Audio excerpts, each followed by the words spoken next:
GACKT is back!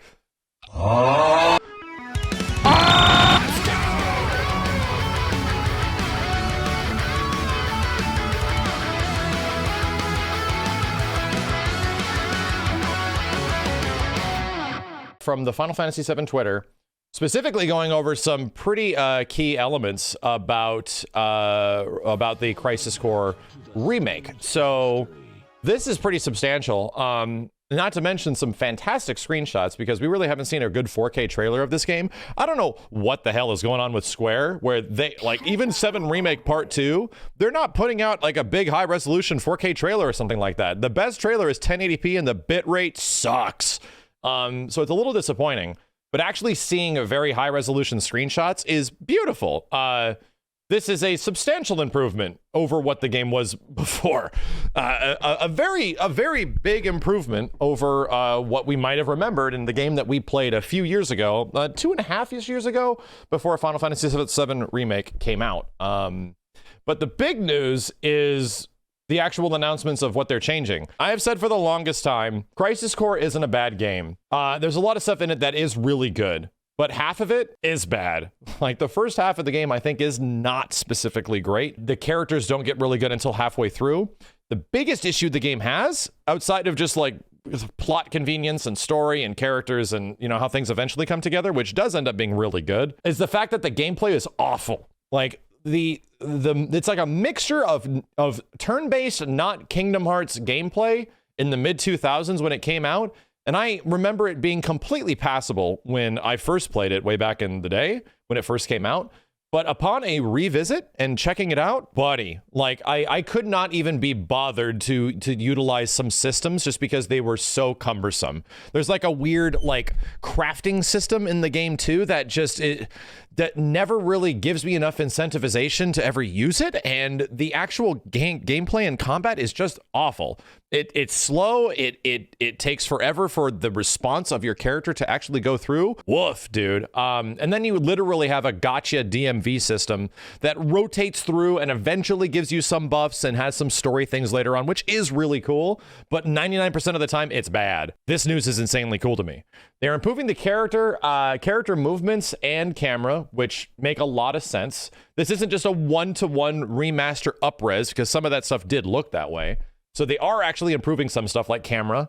The UI is being optimized, which makes also a lot of sense because this is not identical. You can see if I move my face over here or something, the DMV bullshit is still there. Maybe it'll actually be like skippable. When I played it on emulation, thank the good God, thank the frame lords that I was able to skip frames in emulation and do speed ×4, and I would skip through all the DMV things at 4 times speed and just let me play the goddamn game. Because you would spend so much time on this DMV bullshit that it was insane. A new background music arrangements by Takeharu Ishimoto. I don't know who exactly that is, but that's fantastic that there's actually... Oh, I wonder if... Okay, so wait a minute. There's something coming to my mind. My Crisis Core VODs for the PSP version of the game actually get flagged like crazy. I think there's a lot of licensed music that is in the original game that they might be replacing. Maybe. Just maybe, like, some of that stuff will go away.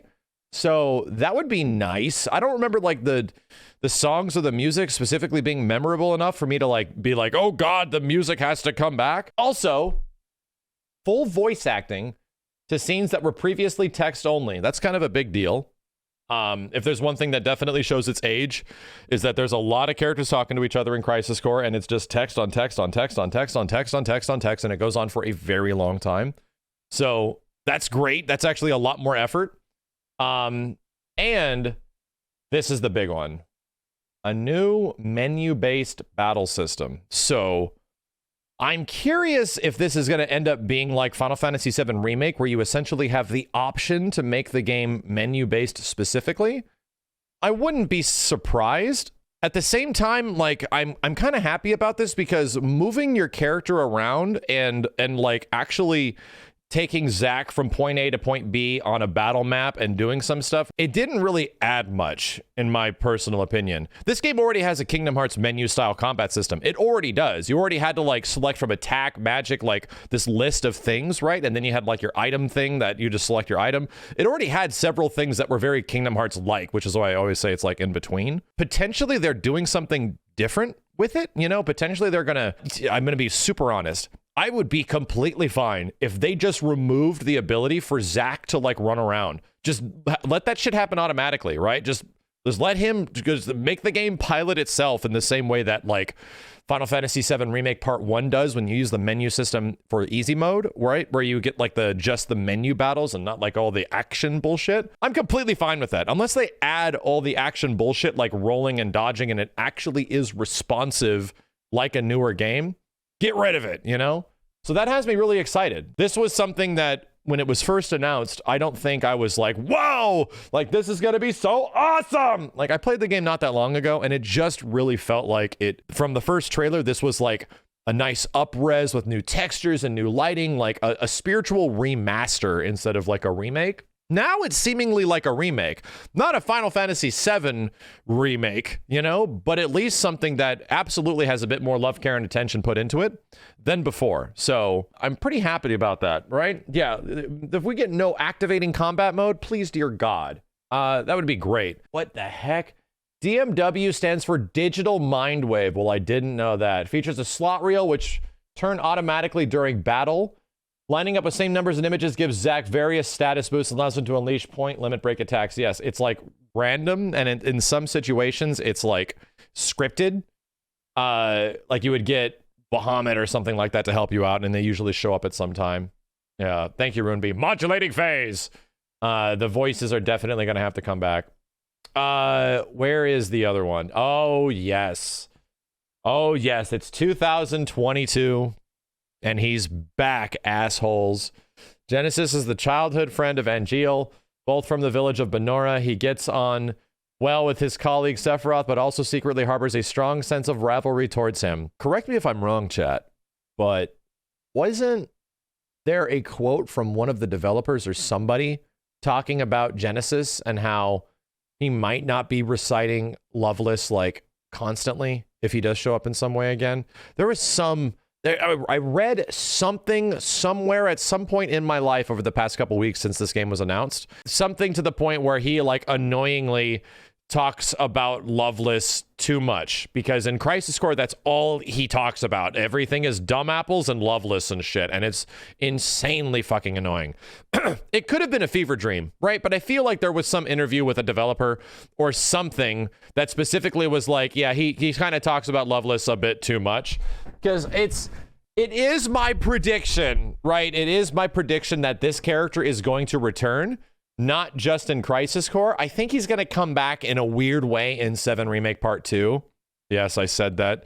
As much as I begrudgingly want to accept that this will be the future, I do think that this guy's going to come back in an HD remaster Final Fantasy VII Remake Part 2 sort of form in FF7 Rebirth. I think he's going to come back in some way.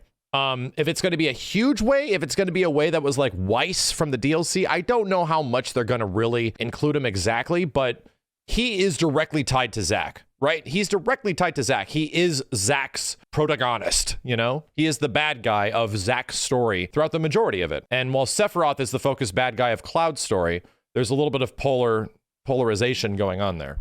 Yeah, if you just be a combat sim, I don't know, man. This version of Crisis Core, the reason it's called Reunion, and we did talk about this a few times, it has the RE, the right? Rebirth, Remake, Reunion, Revengeance, Resustenance, Requiem, which is, I'm going to say Requiem is 99% what the third game is going to be called. It has the same titling, right?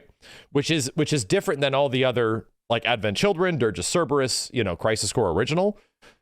This is directly tying it to Final Fantasy VII Remake series, right? Like the current continuation of the compilation of Final Fantasy VII. That's what this is doing. So for anybody that is curious, I would not be surprised, considering how much effort they're actually putting into this with all of this stuff.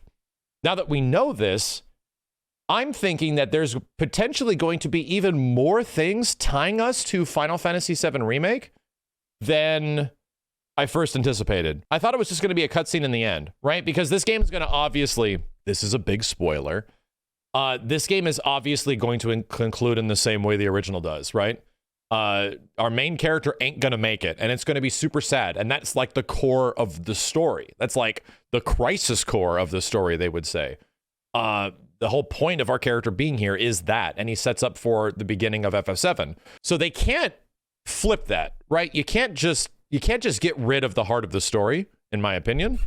So what I'm assuming is there is going to be more of a potential explanation, if not direct tie-in, to why the hell is Zack alive and what is going on. I think if there is an opportunity to set up the players for what the fuck is Zack in, why is he alive, what is going on, he's clearly dead, he clearly allows Cloud to be a character, what is going on? This is the game to do it. This is the game to set up for that shit. And that actually gets me even more excited than before. Just more excited that this is quite literally the pre-Final Fantasy VII like rebirth sort of like appetizer, right? You chose nachos. We chose, you know, specifically, I don't know, what the fuck are apps nowadays? Jesus, my brain is melting. You got the calamari. I can't even think. What are some apps? What the fuck do people eat for apps nowadays? Cheese sticks?